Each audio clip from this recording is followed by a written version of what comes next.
आपण म्हणतो नंदकडे आलं त्यात साखरच नाही घातली, बिन साखरचा चहा दिलाय. काय बाई असली नंद कशाला हो तुमची बहीण, तुम्हाला सांगत नाही मी.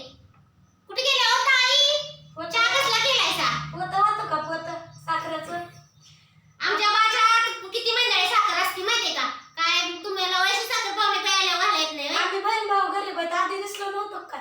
दिसला तवा दिसला असं तर कशाला हो तुमच्या दारात आली असती? तुमच्या बापाच्या घरी असतात थापे, आम्हाला काय व्हावं तुमचं? मग काय तुम्हाला वैशी साखर घालायत नाही व्हय? आणून टाका म्हणा पप्पाला. तुम्ही आमच्या घरी आला तसं केलं तर कसं होईल सांगा बरं? होतं आणून टाकायला लावा. हम्म. मग देते साखरेचा चहा. म्हणजे तुम्हाला काय अडवस करायचंय व्हय? आणि मग मला चहा द्यायचं नाही म्हणायचं ना मग. असं कसं आम्ही पाणी गरम का होईना पण करून देणं बागेनं आम्हाला, तुम्ही आल्यात का? म्हणजे मला बोलवायचा विचार आहे तुम्हाला? कशाला बोलू मी म्हणजे मी गरम झाली पाहिजे होय ना? आधीच काय लय गरम तर गारच झाली पाहिजे है की नाही? गार आहे. तुम्हाला लय भाऊचं संग भांडायलाच लय गारच आवडतं. नवं. तुम्हाला लय भाऊचं संग वाळून टाकला माझा भाऊ. पहिलवान होता बे पहिला. हा? मग? तर लग्नात पहिलवानच होता तुमचा भाऊ. बघा कसलं काडी मुडी बोलून मी कसलं चांगलं होतं. काडी मुडी करून टाकलं सगळं.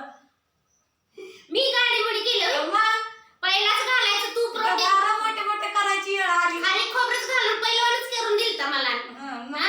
नव्हता का? सांभाळायची बघा मी म्हणून टिकली त्यांच्या हाताखाली. नाही हा?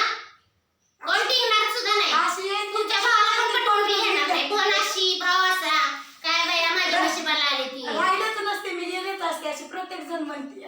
हा. हो ते जुनं झालं उदाहरण त्याला काय सांगू.